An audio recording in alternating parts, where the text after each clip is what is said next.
Hey love bugs, welcome back to another Tarot Lover Reviews. Today we are taking a look at the Dark Wood Tarot created by Sasha Graham and illustrated by Abigail Larson. So if you've heard of this tarot deck or you haven't heard of it, hopefully this review and the flip through that comes afterwards helps you to decide on whether or not this tarot deck is right for you. Now if you want to skip to the flip through, feel free to look down in my description.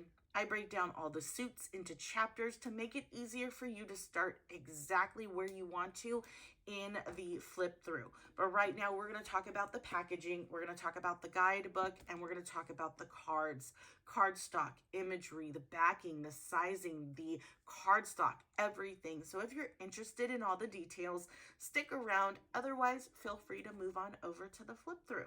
So let's go ahead and talk about the packaging. The packaging is fairly large, as you can see, and there is a reason for that. And we'll get to that in a moment. But this particular tarot deck was created by Llewellyn, and there is a reason I mentioned that as well, because Llewellyn creates tarot kits. I don't think I've ever seen any of the other publishers do this. I've only seen Llewellyn do it. And you will find a lot of things in common with their kits. One of them being the packaging and the cardstock as well. So we're going to get into that in a moment. But their packaging is larger than your typical tarot deck, and that is because of one particular item that we're going to talk about in a little bit. But yeah, the price point for these particular tarot decks are going to be a little bit more than your average, mainly because of the size and some extra perks that, again, we're going to talk about later. But yeah, Llewellyn does all of their kits in the same type of packaging and the same type of cardstock. So if you have any of their other tarot kits for the other tarot decks that they published, you will know exactly what type of packaging you're getting and the type of cardstock you are getting. So all of their kits open like so, and this is the interior of the packaging. You do get the ribbon that helps you to take everything out of the box with ease. And one of the things that I do love with this packaging is how thick the box is and the insert within the box. It keeps the tarot deck centered in the middle of the packaging, because should your box with your tarot deck inside fall to the floor, the box will take the brunt of the force and it will not harm your tarot deck at all because it's centered and away from the edges of the box. So I love that. Absolutely love that. But yeah, that is the packaging of this particular tarot deck. Now let's go ahead and talk about the guidebook. Now this is the whole reason why this is considered a kit, is because of the guidebook and why this packaging is larger than normal. And you know what, before I kind of go any further, I want to say I love the fact that this looks like a fairly large, thick book, which makes it look fantastic on a bookshelf. It looks aesthetically pleasing when it's on a bookshelf, because with all of the other kits that you might have, they're all uniform. So it makes it look like a book on a bookshelf. So I absolutely love that and had to make a note of that. So let's talk about the guidebook. So as I mentioned, this is why the packaging is as it is and why the price point is a little bit higher than typical. It is because their book, and it tends to be called a guidebook, a companion book, a handbook, depending on the tarot deck that you get. But it is, ladies and gentlemen, a literal book. It is a very, very thick book.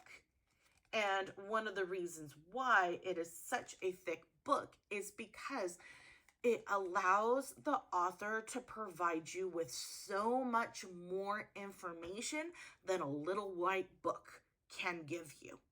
So it gives that author so much more wiggle room to give you more information about why they had the artwork done the way that they had it done, how it correlates with the tarot itself, and extra information. So that is what you are paying for, is the more comprehensive guidebook than your average tarot book that you would receive.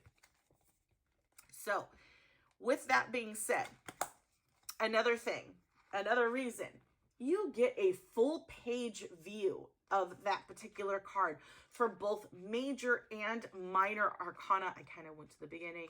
You get it for both major and minor arcana cards. Normally with guidebooks, sometimes you don't get pictures at all. Sometimes you will get pictures, but they're in black and white.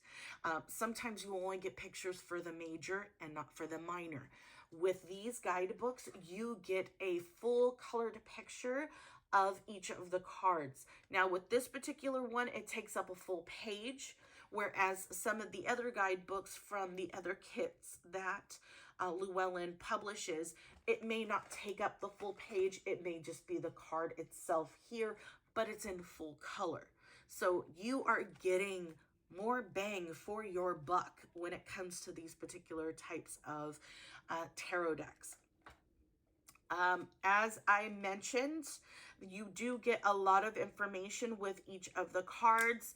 Let me kind of explain what you get with this. So for each of the cards, you kind of get a breakdown of kind of like a key word of what that card is. And then you get a breakdown of what you see on that card. You get a meaning paragraph, and then you get a reversed or a shadow explanation of the card. That's for the minor arcana. Let me take a look at the major because I'm drawing a blank on the major, just to be honest. Yeah, it's the same thing for the major arcana as well. So you get the description, you get a meanings paragraph, and then you get a shadow paragraph for the major arcana as well. You get a lot of information in the beginning of the book as well. They go into a lot of information. Sasha Graham is fantastic with the information that they provide within their tarot decks, their guidebooks. You get a lot more in-depth information. You also do get tarot spreads, which I'm trying to find now that I all of a sudden can't find it. It's in the beginning of the book. So let me show you. Yeah. So you get tarot spreads. And that's another thing that I love about the tarot kits from Llewellyn, is that without a shadow of a doubt, they will always have tarot spreads within their guidebooks, and multiple. So as you can see, there are already multiple on these 2 pages alone. So you get a lot to work with. Yeah, you get several tarot spreads in this book. So that's another reason why I love the guidebooks in the tarot kits, because again, you get more bang for your buck. You get a lot more information than you would within a little white book. So that is your guidebook. So let's talk about the cards. Here are the backing of the cards, and you saw this within the packaging itself. It gave you a sneak peek of what that looked like, but that is the backing. And as you can see with the glare, they are glossy. So as I mentioned, with all of the other kits that Llewellyn has, all of their cards in those kits are glossy. I'm not a fan of glossy because I just don't like how they kind of slip all over the place. But then again, you can always buy fanning powder to get rid of the slipperiness. And of course, with wear and tear, with constant use of the tarot deck, that slipperiness will go away eventually. But yeah, that is the texture. Now, cardstock, the card size is pretty much the same as a standard tarot deck. I want to do a comparison here. This is the Rider-Waite-Smith tarot card. That is an average tarot size. And as you can see, it is a little bit shorter than normal. I mean, you're not really going to notice a difference with the card size. It's pretty much the same, with the exception it's a little bit shorter, which is not bad, especially if you shuffle in that riffle shuffle style or the poker shuffle. Let me give you an example.